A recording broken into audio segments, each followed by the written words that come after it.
filme notre tout petit mariage cérémonie, trop festive pour célébrer leur union. Max, Ahmed Silla, et Lou, Camille et Lou, s'imaginaient un mariage en petit comité, simplement avec leurs témoins.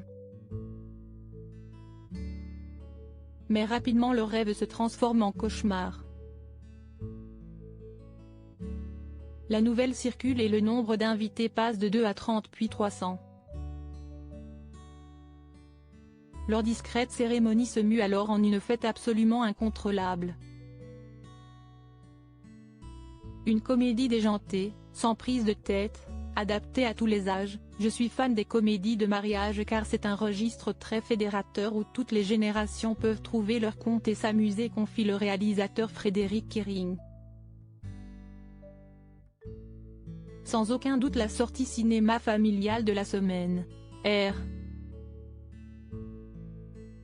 Notre tout petit mariage, de Frédéric Kering, avec Ahmed Silla et Camille Lou, droit d'auteur au risque, photo, Eddy Brière, exposition Léon Monet, frère de l'artiste et collectionneur. Le frère oublié, le nom Monet est connu de tous grâce à Claude Monet, le célèbre peintre français, réputé pour être l'un des fondateurs du mouvement impressionniste. Pourtant, c'est bien à son grand frère, Léon, que le musée du Luxembourg consacre son exposition du moment. Méconnu du grand public, Léon Monet, industriel et fin collectionneur d'art, a pourtant joué un rôle majeur dans l'ascension picturale de son frère. Découvrez la vie et la collection extraordinaire de ce chimiste de la couleur rouennais à travers des peintures, photographies ou carnets de dessin, qui témoignent de la culture et de l'influence artistique de cet homme aussi discret que fascinant. À point où Léon Monet, frère de l'artiste et collectionneur, est à découvrir au musée du Luxembourg, 19 rue de Vaugirard, 75 006 Paris, jusqu'au 16 juillet prochain.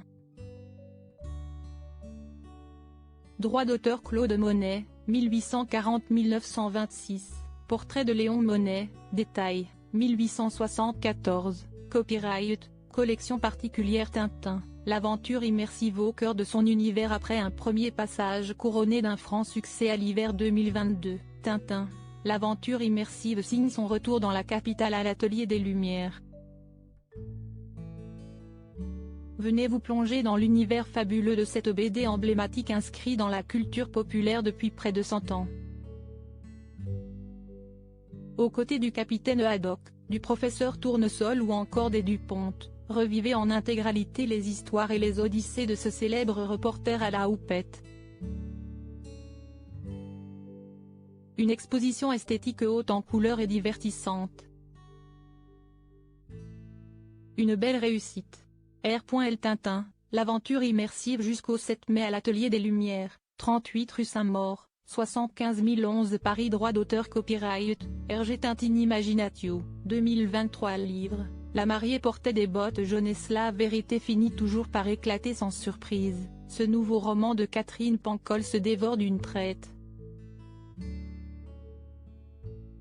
De la première à la dernière page, laissez-vous embarquer dans les aventures d'India et Louis, respectivement 10 ans et 8 ans et demi.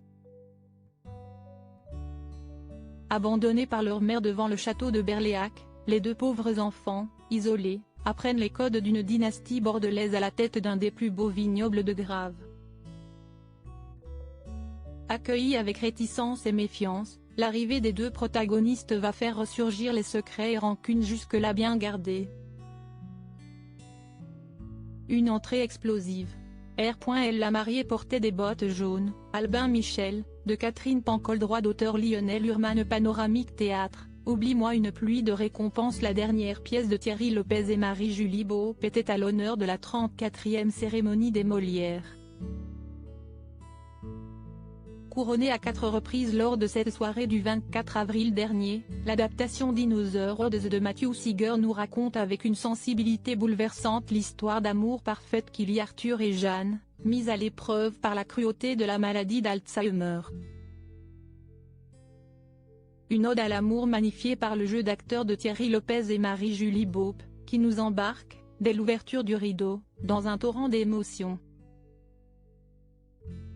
À point où Oublie-moi est à l'affiche de la Comédie Saint-Michel, 95 boulevard Saint-Michel, 75 005 Paris, jusqu'au 26 mai 2023.